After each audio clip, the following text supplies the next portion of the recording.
উচ্চতৰ মাধ্যমিক দ্বিতীয় বাৰ্ষিকৰ অসমীয়া বিষয়টোৰ ব্যাকৰণ ভাগৰ পৰা কেইটামান মষ্ট ইম্পৰ্টেণ্ট ৰিপিটেড অৰ্থসহ জতুৱা ঠাঁচ এই ভিডিঅ'টোত আলোচনা কৰা হৈছে। এই ভিডিঅ'টোত আলোচনা কৰা জতুৱা ঠাঁচসমূহ বিগত বৰ্ষৰ কুৱেশ্যন পেপাৰ্ছ আৰু তোমালোকৰ পাঠ্যপুথিখনক কৰা গভীৰ অনুসন্ধানৰ ভিত্তিত নিৰ্বাচিত কৰা হৈছে। ভিডিঅ'টোত আলোচনা কৰা জতুৱা ঠাঁচসমূহ PDF আকাৰত উপলব্ধ আছে, য'ত প্ৰয়োজনীয় হোৱা পাছৱৰ্ডটো দুটা ভাগত তোমালোকে ভিডিঅ'টোৰ মাজতে পাই যাবা। গতিকে ভিডিঅ'টো একেবাৰে স্কিপ নকৰাকৈ শেষলৈ চাই থাকিবা।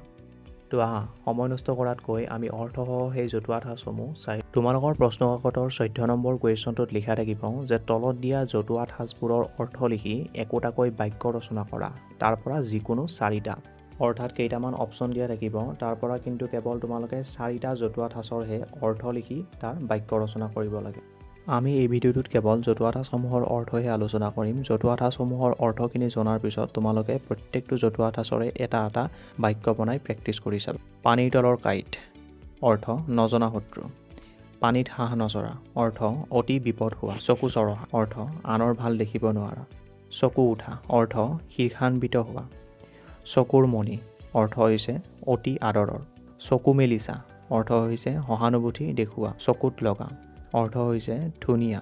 চকুত ধূলি মাৰ, অৰ্থ মিছা ভাও দিয়া। চকুত উঠা, অৰ্থ ঈৰ্ষান্বিত হোৱা। চকুৰ পচৰতে, অৰ্থ হৈছে হঠাতে। চকুত তেল দি কন্দা, মিছাকৈ দুখত পৰাৰ ভাওজোৰা। চকুৰ কুটা দাঁতৰ শাল, অৰ্থ শত্ৰু। চকু মেলিছা, অৰ্থ সহানুভূতি দেখুওৱা। চুকৰ ভেকুলী, একো নজনা লোক। বগলী ভকত, অৰ্থ হৈছে বাহিৰে শান্ত ভিতৰে দুষ্ট। আঁঠুৱা তলৰ মহ, অৰ্থ হৈছে সাধাৰণ প্ৰাণী। কপালৰ ঘাম মাটিত পেলা, অৰ্থ হৈছে কঠোৰ শ্ৰম।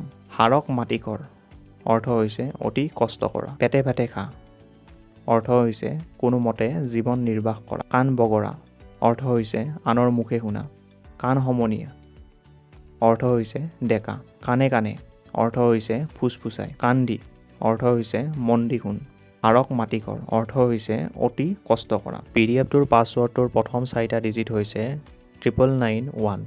কাহ পৰি জিঞ্জা, অৰ্থ হৈছে হাই উৰুমি নাইকিয়া। ৰাইজে নখ জোকাৰিলে নৈ বোৱা, অৰ্থ হৈছে লগ লাগি ডাঙৰ কাম কৰা। ষষ্ঠীৰো পিছলে পাওঁ সজ্জনৰো বুৰে নাও, অৰ্থ হৈছে সৎ মানুহেও কেতিয়াবা বিপদত পৰে। আকাশত চাং পতা, অৰ্থ হৈছে অলীক কল্পনা। বিনা মেঘে বজ্ৰপাত, অৰ্থ হৈছে আকস্মিক বিপদ। পেট মচা, অৰ্থ হৈছে নুমলীয়া সন্তান। পেট ফাটো, অৰ্থ হৈছে পেটত কথা ৰাখি থোৱা মানুহ। কঁকালত টঙালি মাৰ, অৰ্থ হৈছে মনোবল বান্ধ। হাত লৰ, অৰ্থ হৈছে চোৰ স্বভাৱৰ। কাণ কটা, অৰ্থ হৈছে নীলাজ। ন দি ক, অৰ্থ হৈছে ডাঠি কোৱা। জাকত জিলিকা, অৰ্থ হৈছে অতি ধুনীয়া। PDFটোৰ পাছৱৰ্ডটোৰ ছেকেণ্ড 4টা ডিজিট হৈছে 9262। এই ভিডিঅ'টোত আমি ইমানে আলোচনা কৰিলোঁ। আকৌ লগ পাম অন্য এটি নতুন ভিডিঅ'ত। তো আজিলৈ ইমানেই। জয় হিন্দ, বন্দে মাতৰম, জয় আই অসম।